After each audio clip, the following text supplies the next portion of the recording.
সম্মানিত দর্শক, আসসালামু আলাইকুম। আত্মশুদ্ধির সুবর্ণ সুযোগ রমজানে।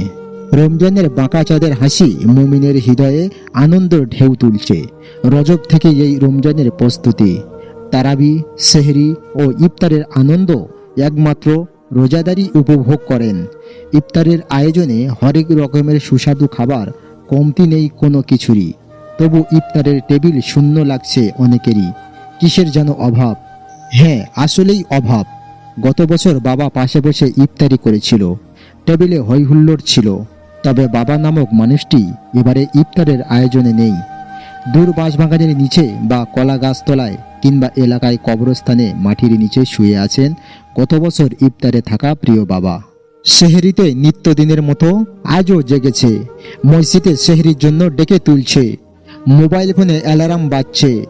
টেবিলে সাজানো সেহরির খাবার। তবে একজনের কণ্ঠ শোনা যাচ্ছে না, কাউকে ডেকেও তুলছে না। সেহরিতে মায়ের ডাকের অ্যালার্মটি এবছর বাজে না। মা ভক্ত সন্তানটির চোখে অশ্রু, অজর ধারায় ডুকরে ডুকরে কাঁদছে।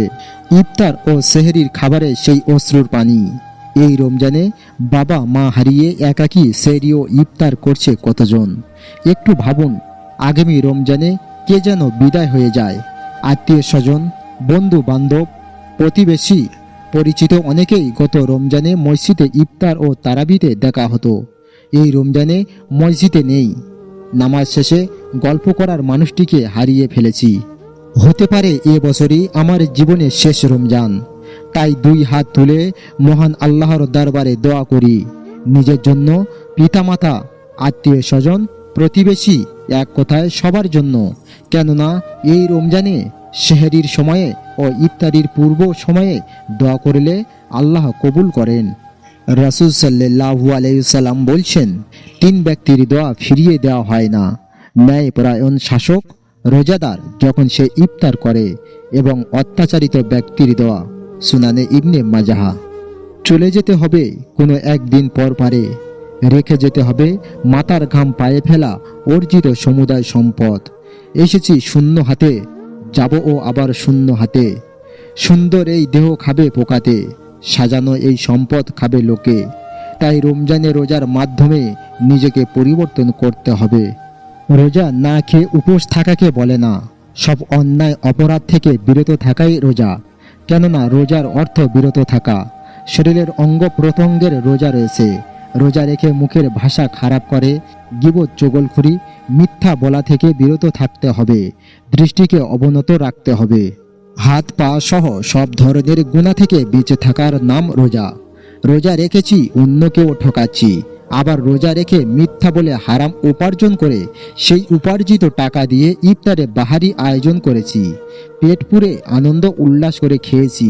এই ধরনের কাজে কতটুকু রোজা শুদ্ধ হবে তা ভাবার বিষয়। অবশ্যই হারাম উপার্জন করে দোয়া করলে সেই দোয়া কবুল হয় না। রাসূল সাল্লাল্লাহু আলাইহি সাল্লাম বলছেন, যে ব্যক্তি মিথ্যা কথা এবং সে অনুসারে কাজ করা আর মূর্খতা পরিহার করল না, আল্লাহর তার পানাহার বর্জনের কোনো প্রয়োজন নেই। বুখারী শরীফের হাদিস। রমজানের রোজার মাধ্যমে আত্মা পরিশুদ্ধ করার সুবর্ণ সুযোগ রয়েছে। রোজা অন্তর থেকে ময়লা আবর্জনা দূরীভূত করে, ভাই ভাইয়ের মধ্যে ভালোবাসা তৈরি করে, আত্মীয় প্রতিবেশীদের সঙ্গে সুসম্পর্ক বজায় রাখতে সহায়তা করে। একজন রোজাদার রোজা রেখে অন্তরে অহংকার, হিংসা, রিয়া অন্তরে লালন করতে পারে না। তাই আসুন রমজানে নিজেকে পরিবর্তন করি। ঝগড়া বিবাদ থেকে বেঁচে থাকা, কোরআন তেলাওয়াত, তাহাজ্জুদ ও অতিরিক্ত নফল আদায়, জিকির, তাসবিহ, মিলাদ, দরুদ পাঠ সহ রমজান জুড়ে নিজেকে আমলে ব্যস্ত রাখতে পারলেই আত্মা পরিশুদ্ধ হয়ে একজন মুত্তাকি হওয়া খুবই সহজ। আল্লাহ তাআলা বলেন, হে ঈমানদারগণ, তোমাদের উপর রোজা ফরজ করা হয়েছে, যেমন ফরজ করা হয়েছিল তোমাদের পূর্ববর্তীদের উপর, যেন তোমরা মুত্তাকি হতে পারো। সূরা বাকারা আয়াত 183।